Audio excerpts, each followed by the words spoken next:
किसानों को लेकर कहा जाता है कि वो हमारे अन्नदाता हैं, लेकिन उन्हीं किसानों की मांगों को पूरा करने में विफल केंद्र सरकार और राज्य सरकार नजर आती है।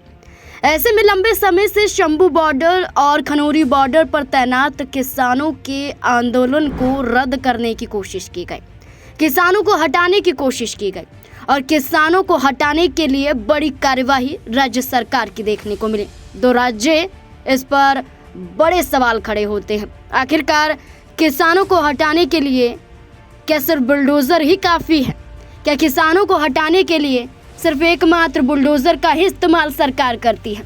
ऐसे में पंजाब सरकार पर सवाल खड़े हुए, क्योंकि पंजाब सरकार द्वारा किसानों को बॉर्डर से हटाने के लिए बुलडोजर चलवाया गया।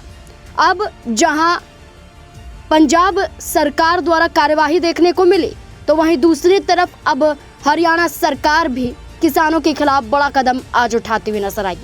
ऐसे में केंद्र सरकार से लगातार होती बातचीत बेनतीजा निकल रही है। जहां किसान नाराज हैं तो सरकार खामोश दिखाई देती है। केंद्र सरकार पर सवाल खड़े होते हैं, आखिरकार किसानों की सुध क्यों नहीं ली जा रही है? केंद्रीय कृषि मंत्री शिवराज सिंह चौहान कहते हैं किसानों से वार्ता हो रही है, लेकिन किसान कहते हैं कि शिवराज सिंह चौहान देखने तक नहीं आते हैं और शिवराज सिंह चौहान के जरिए वार्ता हुई भी वो बेनतीजा निकली। अब ऐसे में पंजाब पुलिस ने 13 महीने बाद जाकर हरियाणा पंजाब के शंभू और खनौरी बॉर्डर को खाली करवा दिया। यहां आंदोलन कर रहे किसानों को हटा दिया गया। इस दौरान 200 किसानों को हिरासत में लिया गया, जिसके बाद बुलडोजर से किसानों के बनाए गए शेड तोड़ दिए गए।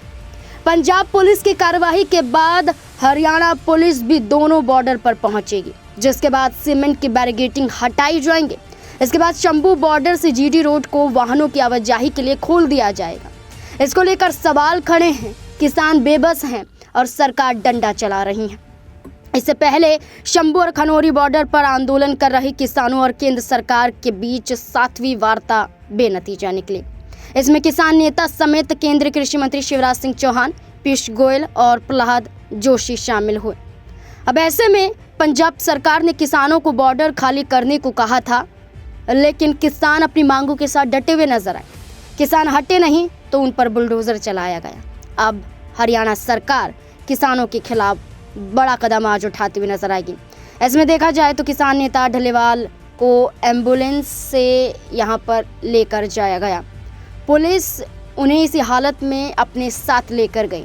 ये माहौल है पुलिस प्रशासन का कि आंदोलन कर रहे आमरण अनशन पर बैठे किसान नेता ढलेवाल को किस तरीके से पुलिस द्वारा उठाया गया। सवाल खड़े हैं, लेकिन जवाब सरकार के पास कुछ नहीं है।